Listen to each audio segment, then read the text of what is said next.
प्रिय छात्रों, मैं मोहन सिंह चौहान, प्रवक्ता Shri Tularam inter college sociology का जो आज जो महत्वपूर्ण टॉपिक है वो आपको मैं पढ़ाने जा रहा हूँ। आज का जो शीर्षक है वो है भारतीय समाजशास्त्री। और भारतीय समाज को बनाए रखने के लिए, भारतीय समाज में वैज्ञानिकता लाने के लिए जिन लोगों ने इस तरह का प्रयास किया कि समाज को एक नई ऊंचाई तक ले जाने का प्रयास किया, उस प्रयास को मैं आज आपके सामने प्रस्तुत करने जा रहा हूँ। सभी लोग समझते हैं पाश्चात्य जो देश हैं उनके जो समाजशास्त्री हैं, जॉर्ज स्मेल हैं, मैक्स वेबर हैं, मैकबर पेज है, ये समाजशास्त्र के क्षेत्र में बहुत अग्रम हैं। लेकिन इसी संदर्भ में मैं आज आपके सामने जो है धुरिये जी को पढ़ाने जा रहा हूँ, जिनका जो नाम है प्रोफेसर जी.एस. धुरिये। इन्होंने भारतीय समाज को इतने नज़दीक से जाके समझाने और लोगों को समझाने का, वैज्ञानिकता लाने का प्रयास किया कि उनके सामाजिक संरचना को इस तरह से लोगों को समझाया कि कहाँ हमें समाजशास्त्र का अध्ययन करना अत्यंत आवश्यक है। इसी संदर्भ में मैं आज आपको जो है इनके जीवन के विषय में पूरी जानकारी देने जा रहा हूँ। और भी समाजशास्त्री हैं, उन सभी के विषय में मैं आपको एक एक। Professor GS. धुरिये जो जाते हैं, जिनका पूरा नाम है डॉक्टर गोविंद सदाशिव धुरिये। पहले भारतीय विचारक हैं जिन्होंने भारत में समाजशास्त्र विषय को प्रतिष्ठित और विकास करने में महत्वपूर्ण योगदान किया। केवल भारत में ही नहीं बल्कि दुनिया के दूसरे देशों में भी इनका नाम बड़े सम्मान के साथ लिया जाता है। Doctor GS. धुरिये का जन्म 12 दिसंबर 1893 ईस्वी में हुआ। भारत के पश्चिमी तट पर मालवन नाम के एक छोटे से कस्बे में हुआ था। अपनी प्रारंभिक शिक्षा के साथ ही अपने परिवार की परंपराओं के अनुसार इन्होंने संस्कृत का ज्ञान प्राप्त करना भी शुरू किया। 10वीं कक्षा की पढ़ाई के लिए वह जूनागढ़ गुजरात चले गए। वहाँ जाकर उन्होंने अपना अध्ययन कार्य प्रारंभ किया। उन्होंने बीए की परीक्षा मुंबई विश्वविद्यालय से सन 1916 ईस्वी में प्रथम श्रेणी से उत्तीर्ण की। इसी तरह से उनका शिक्षण कार्य चलता रहा।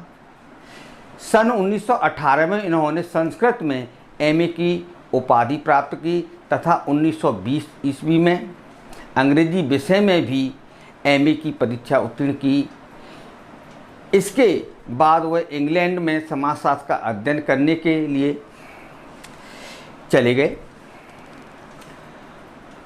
वहाँ पहुंचकर उन्होंने समाजशास्त्र का अध्ययन भारतीय सामाजिकता को लेकर के किया कि भारत में किस प्रकार की समाज है, उस समाज का अध्ययन किया। जब धुरिये इंग्लैंड में थे, वहाँ के मुख्य समाजशास्त्री एल.टी. हॉब्स के विद्यार्थी रहे।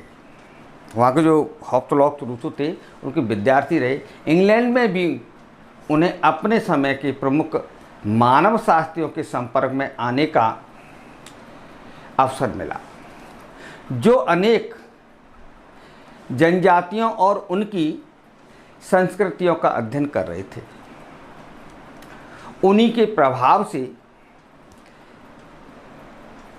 प्रभाव से धुरिये ने अनेक ऐसे लेख लिखे जो मानव शास्त्री और समाजशास्त्री दृष्टिकोण पर आधारित थे। सन 1923 ईस्वी में उन्हें भारत में जाति और प्रजाति विषय पर भी लेख लिखे, शोध किए, प्रबंध पर कैम्ब्रिज विश्वविद्यालय से पीएचडी की उपाधि प्राप्त की।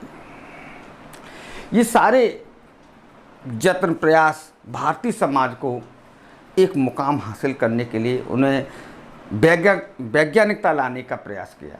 भारत आने के बाद डॉक्टर धुरिये ने लगभग 6 माह तक कलकत्ता में काम किया, लेकिन सन 1924 में उन्होंने बम्बई विश्वविद्यालय समाजशास्त्र से सीधे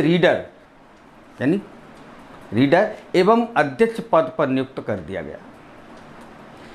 इस समय तक भारत में किसी भी दूसरे विश्वविद्यालय में एक अलग समाजशास्त्र विभाग की स्थापना नहीं हुई थी, जो कि सबसे पहले मुंबई में हुई थी। उनके नेतृत्व में बम्बई विश्वविद्यालय समाजशास्त्री शोध का केंद्र बन गया। सन 1934 ईस्वी में उन्हें समाजशास्त्र के प्रोफेसर पद पर नियुक्त किया गया। सन 1959 ईस्वी में इस पद से सेवानिवृत्त हुए, रिटायर होने के बाद डॉक्टर धुरिये लगातार विभिन्न पुस्तकों के लेखन और समाजशास्त्री शोधों के कार्यों में लगे। ऐसे ही क्रम चलता रहा, आगे बढ़ते रहे। 28 दिसंबर सन 1983 में इस महान समाजशास्त्री का 90 वर्ष की आयु में निधन हो गया और ये निधन हमारे समाज के लिए बहुत ही क्षति थी। धीरे धीरे समाज का और समाजशास्त्र अध्ययन करते रहे। डॉक्टर धुरिये एक बहुआयामी प्रतिभा वाले विचारक रहे, यानी कि समाजशास्त्र में भी, मानव शास्त्र में भी, तमाम तरह के सामाजिक शास्त्र उनमें काफ़ी संघर्षशील रहे। इसी बात से समझा जा सकता है, उनकी रचनात्मक विचारधारा को इस तरीके से समझा जा सकता है कि वे अनेक विद्यार्थी बाद में प्रसिद्ध समाजशास्त्र के रूप में जाने लगे। उनके ही विद्यार्थी वो इतने व्यक्तित्व के धनी थे, जैसे इनके M.N. Srinivas, I.P. Desai, K.S. Kapadia, A.R. Desai, M.S.A. Rao, Y.B.P. Damle,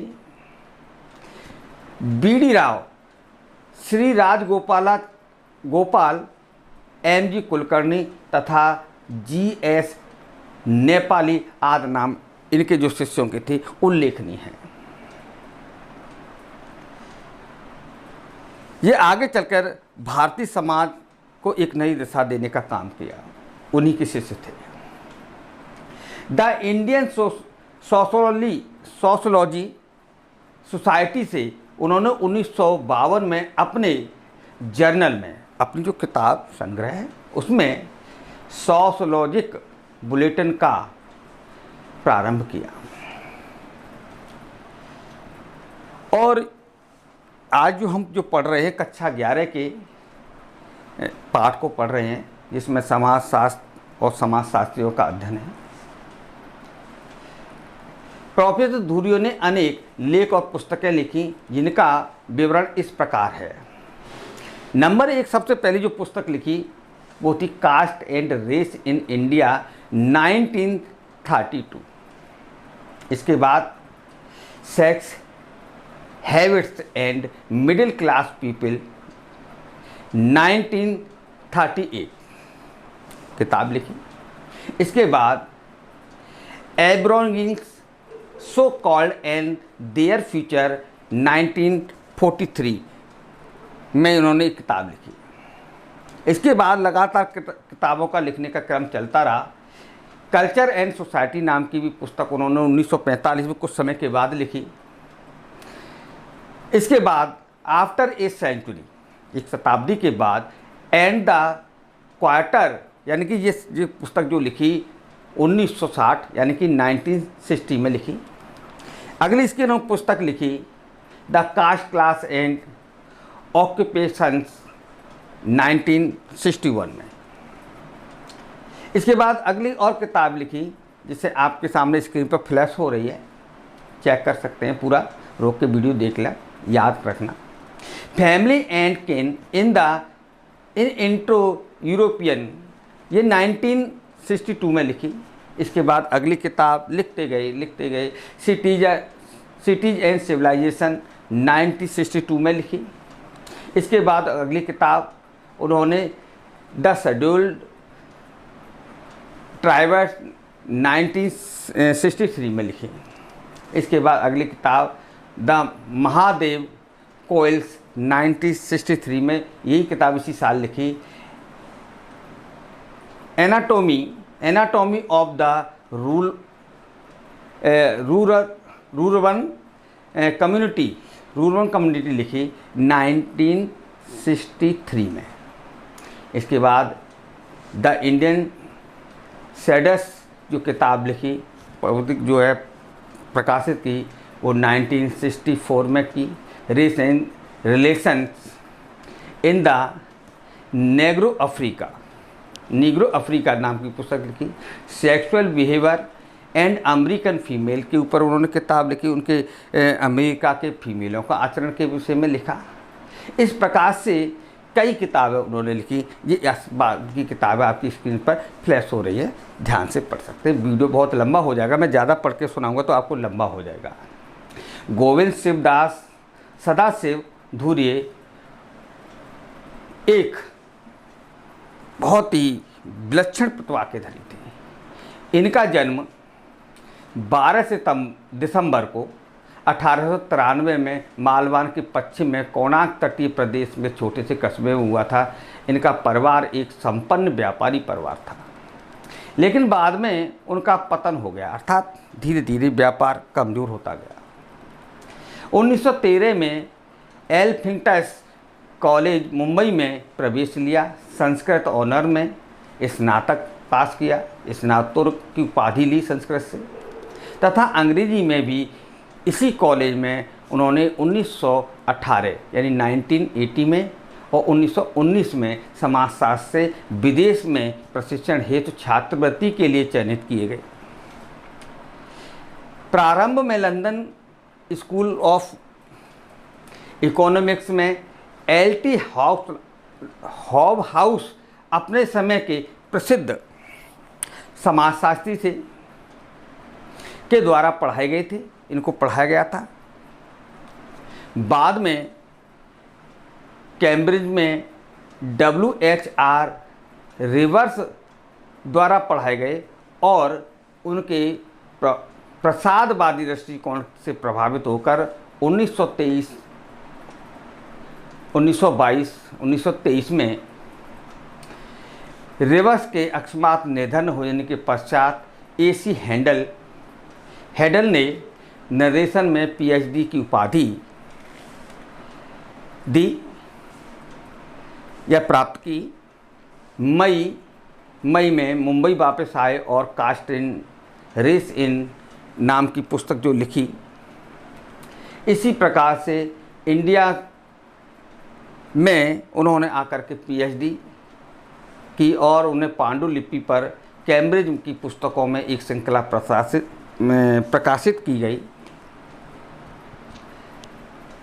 जिसे 1924 में थोड़े समय तक कलकत्ता में रहने के पश्चात बम्बई विश्वविद्यालय के रीडर तथा विभाग अध्यक्ष के रूप में उनकी नियुक्ति हुई। अगले 35 वर्ष तक वो वहाँ पर विभाग अध्यक्ष रहे। 1936 में मुंबई विश्वविद्यालय के विभाग अध्यक्ष में PhD की और इसी क्रम में चलते रहे और उपाधियाँ प्राप्त करते रहे। भारतीय विश्वविद्यालय में भारतीय जो विश्वविद्यालय था उसमें समाजशास्त्र में प्रथम PhD उपाधि धुर्वे के निर्देशन में ही सबसे पहले शुरुआत की गई। G.R. प्रधान को प्रदान की गई स्नातकोत्तर पाठ्यक्रम में पुनरावृत्त किया गया।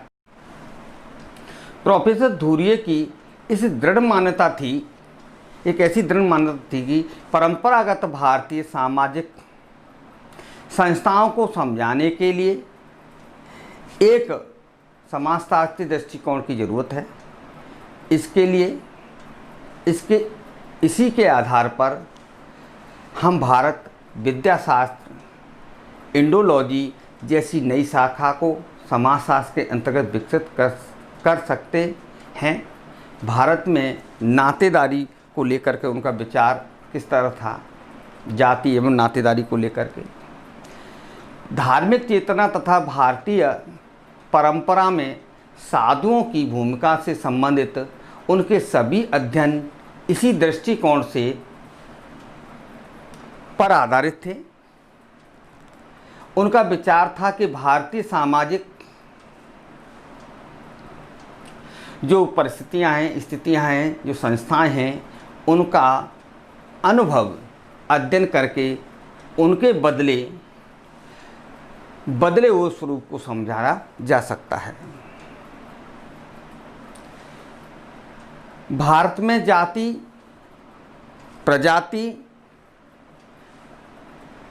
के अध्ययन में उन्होंने कल्पनापूर्ण विचारों का अध्ययन किया और सभी जो भारतीय समाजशास्त्री थे, भारतीय समाज के बारे में उनका विचार था कि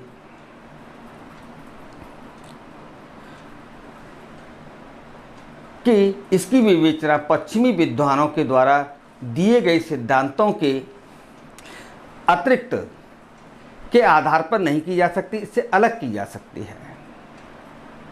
इसके लिए एक अलग दृष्टिकोण और नई अवधारणा को विकसित करना पड़ेगा या विकसित करने की आवश्यकता है। समाजशास्त्र, मानवशास्त्र तथा भारत शास्त्र के दृष्टिकोण पर आधारित प्रोफेसर धुरिये द्वारा लिखित पुस्तकों की संख्या काफ़ी अधिक है। इनमें कुछ पुस्तकों को समाजशास्त्री आधार पर आज भी महत्वपूर्ण ग्रंथों के रूप में देखा जाता है। धुरिये ने जो किताबें लिखी, भारतीय परिवेश को लेकर के लिखी, किस तरीके से देखा जा सकता है आप देखिए, स्क्रीन पर आपके दिखाई दे रहा है। नंबर 1, भारत में जाति एवं प्रजाति यह पुस्तक 1932 में लिखी गई या प्रकाशित हुई, जिसमें भारत के अलावा पश्चिमी एशिया, चीन, जापान, रोम में भी जातियों के समान विभाजन की रूपरेखा को स्पष्ट किया कि यहाँ भी जातियाँ हैं, हमारे देश में ही जातियाँ नहीं हैं, यहाँ भी इस तरह की जातियाँ हैं। बाद में यह पुस्तक 1969 ईस्वी में यानी कि 1969 में भारत की जाति और प्रजाति के नाम से संबोधित संशोधित रूप से प्रकाशित हुई। इसी पुस्तक में उन्होंने उपजातियों का निर्माण, अनुसूचित जातियों और जाति तथा राजनीति जैसे विषयों को स्पष्ट किया। नंबर 2, अनुसूचित जातियां यह पुस्तक 1943 ईस्वी में प्रकाशित हुई, जिसमें उन्होंने जनजातियों के वर्गीकरण के साथ ही उनके बारे में सरकार की नीतियों की समीक्षा की और बताया। क्या बताया अब देखिए, तीसरे नंबर पॉइंट है कि संस्कृति तथा समाज, इसका प्रकाशन 1947 यानी भारत जब आज़ाद हुआ था तब किया गया। यह पुस्तक आपकी स्क्रीन पर दिखाई दे रही है। यह पुस्तक भारतीय समाज के उपागम पर आधारित है। इसमें भारत के सामाजिक, साहित्य, कला और वेशभूषा तथा वास्तुकला जैसे विषयों को भी शामिल किया गया। अगला पॉइंट, भारतीय साधु। यह पुस्तक जो भारतीय साधु, यह पुस्तक 1953 यानी कि 1953 में प्रकाशित हुई। इसमें हिंदू सन्यासियों की एक ऐतिहासिक विवेचना करने के साथ ही भारत की धार्मिक संरचना में उनके योगदान को स्पष्ट किया। उनका क्या योगदान है, साधुओं का भारतीय समाज में धार्मिकता में क्या योगदान है, उसको स्पष्ट किया। अगला पॉइंट उन्होंने दिया, नगर एवं सभ्यता सन 1962 प्रकाशित हुई। इस पुस्तक में उन्होंने पिछले 60 वर्षों में 14 मुख्य देशों के संबंधित नगरों के विकास के आंकड़े देने के साथ साथ बम्बई के सामाजिक इतिहास को स्पष्ट किया। उन्होंने उस समाज का जो इतिहास था उसे भी बताया।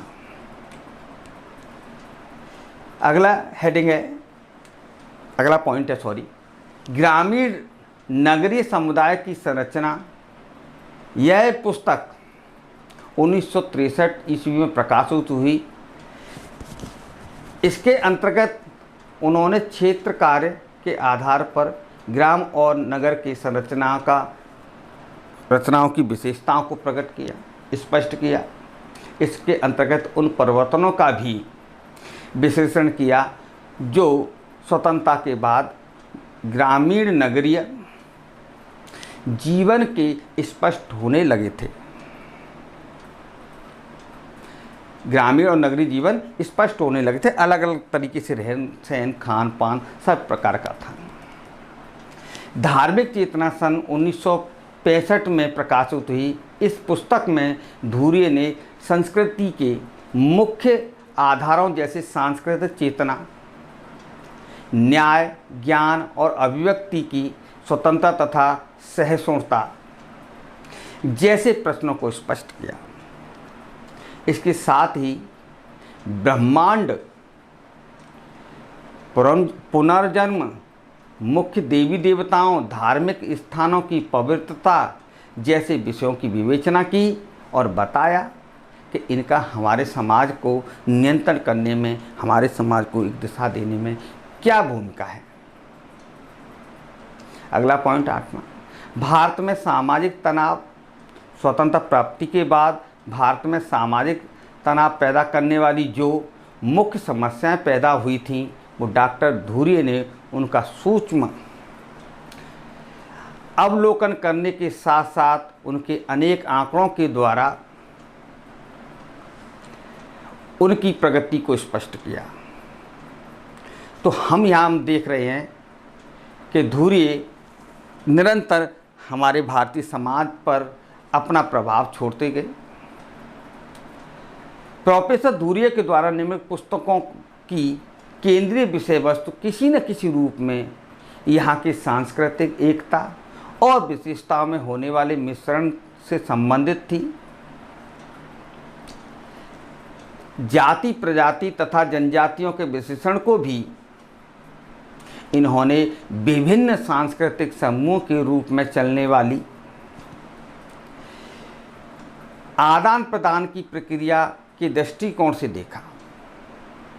विभिन्न प्रकार के जो दृष्टिकोण समाज में व्याप्त थे, उन दृष्टिकोण सबसे देखा, एक वैज्ञानिकता लाने का प्रयास किया। इस प्रक्रिया को उन्होंने सांस्कृतिक ग्रहण का नाम दिया। इसके साथ समाज से जुड़े समस्त पहलुओं का अध्ययन किया। किसी न किसी रूप में उन्होंने हिंदुओं के सामाजिक मूल्यों और संस्थाओं के निर्धारण में ब्रह्मांडवाद व्यवस्था के प्रभाव को स्वीकार किया कि संसार है, ये ब्रह्मांड है, ये ईश्वर ने बनाया, उस चीज़ को भी साथ साथ स्वीकार किया। जाति का संबंध अगली हेडिंग है, जाति और संबंध। अपने अध्ययन में धुरिये ने यह पाया कि जाति व्यवस्था और नातेदारी व्यवस्था के बीच में कोई एक सीधा संबंध है। जब एक जाति से संबंधित लोगों को अपनी ही जाति के अंदर विवाह संबंध स्थापित करने तथा करने होते हैं, जो प्रत्येक व्यक्ति के परिवार और वंश को विशेष महत्व मिलने लगता है। दूसरे शब्दों में कहें तो प्रत्येक क्षेत्र की एक एक जाति बहुत से वंश समूह में बट जाती है। जाति व्यवस्था के नियमों एवं उनके और अंतर्विवाह एंडोग्रामी अर्थात अपनी ही जाति के अंतर्गत विवाह करना जरूरी मानते हैं, क्योंकि इससे रक्त शुद्धता बनी रहती है। जबकि दूसरी ओर यह नियम बहिर्विवाह के रूप में व्यक्ति को अपने गोत्र और पिंड से बाहर विवाह करने का निर्देश देते हैं। धुर्य का यह मानना है कि अंतर्विवाह और बहिर्विवाह के जो रूप है, विवाह के जो रूप है, उनमें नियमों में भारत के नातेदारी संबंधों को अधिक मजबूत किया। किसने? नातेदारी संबंधों ने उसको अधिक मजबूत किया। जो लोग विवाह अथवा रक्त से संबंधित होते हैं उनसे एक एक नातेदारी समूह का निर्माण होता है। सभी नातेदारी समूह अपने आप इसलिए संगठित करने का प्रयास करते हैं कि जिससे उनकी जाति के अंदर उन्हें विशेष प्रतिष्ठा मिल सके। धुर्य का विचार है कि उनके भारतीय समाज में सामाजिक संगठन और सामाजिक नियंत्रण को प्रोत्साहन मिलता है। जाति और राजनीति जाति व्यवस्था की विवेचना करता है। धुर्य ने जाति और राजनीति के संबंध पर विस्तार से प्रकाश डाला और उन्होंने यह भी स्पष्ट किया कि बहुत प्राचीन काल में काफ़ी लंबे समय में उच्च और निम्न जातियों का विभाजन प्रजातीय भेदभाव के आधार पर किया गया। यहाँ इंडो आर्यन द्रविड़ लोग अलग अलग प्रजातियों से संबंधित थे। आर्यों ने द्रविड़ों को परास्त करके जैसे जैसे यहाँ की राजनीति और संस्कृति में अपना अधिकार किया, उन्होंने अपने आप को उच्च जातियों के रूप में स्थापित करना प्रारंभ कर दिया। द्रविड़ लोगों को शूद्र जातियों का दर्जा दिया गया। इस स्थिति किसी न किसी रूप में मध्यकाल में बनी रही। मुस्लिम जो शासक थे उन्होंने भी हिंदू जाति व्यवस्था को तोड़ने की बुरी तरह से कोशिश की और विभिन्न जातियों के आधार पर बटे हुए छोटे छोटे राजाओं को लड़ाई में हराकर उन्हें अपने राज्य में मिलाने के लिए अधिक आसान था। भारत में जब ब्रिटिश शासन की स्थापना हुई तो भारत में सामाजिक और